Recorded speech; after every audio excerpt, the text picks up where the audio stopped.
প্ৰথমে মই সংগীতাই বনালো সকলোকে এটা নতুন ভিডিঅ'লৈ স্বাগতম জনালো। আজি আপোনালোকৰ কাৰণে সুজি লাৰু ৰেচিপি এটা লৈ আহিছো। এই লাৰুবিধ বনাবলৈ একেবাৰে সহজ আৰু অতি কম সামগ্ৰীৰে বনাব পৰা যায়। আশা কৰো আপোনালোকে ভিডিঅ'টো চাই ভাল পাব। তেনেহলে বেছি দেৰি নকৰি আহকচোন আজিৰ ভিডিঅ'টোৰ মাজলৈ আমি আগবাঢ়ো। প্ৰথমে গেছত কেৰাহী এখন পাতি লৈছো। কেৰাহীখন অলপ গৰম হোৱাত ইয়াতে দিছো মেজাৰমেণ্ট কাপেৰে 1 কাপ সুজি। ইয়াত মই অলপ মিহি সুজিটোৱে ব্যৱহাৰ কৰিছো। আপোনালোকে যিকোনো বাটি নাইবা চাহ খোৱা কাপ এটা লৈ ল'ব পাৰে আৰু সেইটো হিচাপত জোখটো ল'ব পাৰিব। এতিয়া কম জুইতে সুজিখিনি এনেদৰে অলপ ভাজি ল'ম। প্ৰায় 2-3 মিনিট মানৰ কাৰণে এতিয়া ভাজি থাকিম। তাৰ পিছতে ইয়াত মই ঘিউ যোগ কৰিছো। ইয়াত মই ডাঙৰ চামুচেৰে 3 চামুচ ঘিউ দিছো। এতিয়া ঘিখিনিৰ লগত সুজিখিনি এনেদৰে কম জুইতে ভাজি থাকিম। সুজিখিনি বহুত বেছি ৰঙচুৱা কৰি পেলাব নালাগে, কিন্তু ইয়াৰ কেঁচা ভাৱটো নোহোৱা হোৱালৈকে আমি ভাজি ল'ব লাগিব। এনেদৰে কম জুইতে ভাজি থাকিব। এইখিনি সময়তে মই অকণমান ড্ৰাই ফ্ৰুটছ ইয়াতে দি দিছো। ইয়াত মই কেইটামান কাঠবাদাম আৰু কিচমিচ দিছো। আপোনালোকে মন পছন্দৰ যিকোনো ড্ৰাই ফ্ৰুটছ ইয়াতে ব্যৱহাৰ কৰিব পাৰে। এতিয়া এইখিনিও সুজিখিনিৰ লগতে এনেদৰে ভাজি থাকিম। আপোনালোকে যদি ইচ্ছা কৰে বেলেগকৈ ঘিত অকণমান ড্ৰাই ফ্ৰুটছখিনি ফ্ৰাই কৰি পিছতো ব্যৱহাৰ কৰিব পাৰিব।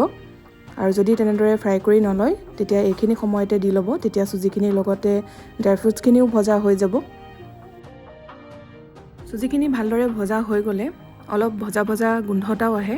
এইখিনি মোৰ ভজা হৈ গ'ল আৰু প্ৰায় মই 10-12 মিনিটমান সময় ভাজিলোঁ। ইয়াত দেখিছে আগতকৈ অকণমান ৰংটো সলনি হৈ পৰিছে। ইয়াতকৈ আৰু ৰঙচুৱা নকৰিব। এনেধৰণৰ হৈ থাকিলে লাডুখিনি দেখিবলৈ বেছি ভাল লাগে। এতিয়া মই ইয়াতে যোগ কৰিছোঁ পিচি লোৱা চেনি। একেটা কাপৰ জোখেৰে আধা কাপতকৈ অকণমান কমকৈ লৈছোঁ। মিঠাটো আপোনালোকে অলপ কম বেছিকৈ ব্যৱহাৰ কৰিব পাৰিব, কিন্তু ইমানখিনি চেনি দিলে জোখৰ মিঠা এটাই হয়। চেনিখিনি এনেদৰে ভালকৈ পিচি দিব আৰু চেনিখিনি দিয়াৰ পিছতো এতিয়া ভালদৰে এবাৰ মিহলাই লৈছোঁ আৰু গেছৰ ফ্লেমটো কমাই ৰাখিছোঁ। সুজিখিনিৰ লগত চেনিখিনি ভালদৰে মিহলাই লোৱাৰ পিছত ইয়াতে মই দি দিছোঁ অকণমান গাখীৰ। এয়া প্ৰায় ডাঙৰ চামুচেৰে 3 চামুচমান গাখীৰ দিলোঁ আৰু ভালদৰে মিহলাই লৈছোঁ।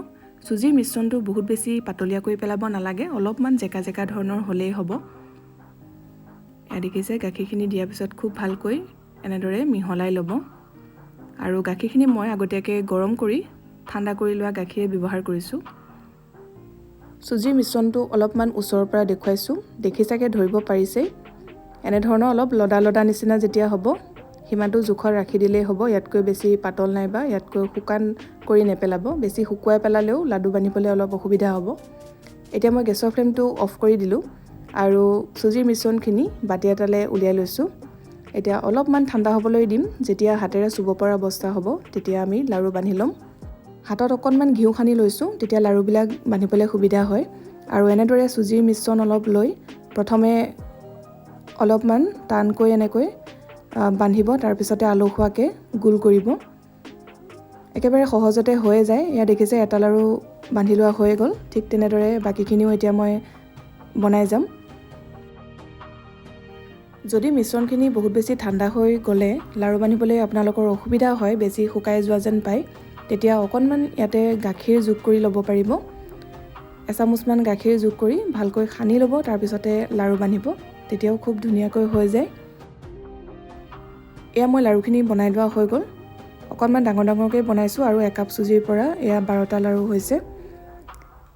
মন কৰিছে চাগে লাৰুখিনি টান হ'লেই। খুব ভাল হয় খাবলৈ এই লাৰুবিধ আৰু বনাবলৈতো একেবাৰে সহজ আপোনালোকে মন কৰিলেই।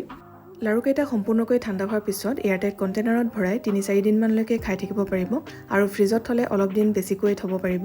কিন্তু ইয়াত যিহেতু গাখীৰ দিয়া আছে তাতকৈ আৰু বেছি দিন লাৰুখিনি ভাল হৈ নাথাকিব। যিকোনো ঘৰুৱা অনুষ্ঠানতো আপোনালোকে এই লাৰুবিধ বনাব পাৰে। আশা কৰোঁ ৰেচিপিটো চাই ভাল পালে। যদি ভাল পালে ভিডিঅ'টো লাইক কৰিব, লগতে শ্বেয়াৰ কৰি দিব। যিসকলে চেনেলটো এতিয়ালৈকে ছাবস্ক্ৰাইব কৰা নাই, ছাবস্ক্ৰাইব কৰি কাষতে থকা বেল আইকনটো প্ৰেছ কৰি অল কৰি ৰাখিব। তেতিয়া আহিবলগীয়া ভিডিঅ'ৰ নটিফিকেশ্যনবোৰ আপুনি পাই থাকিব।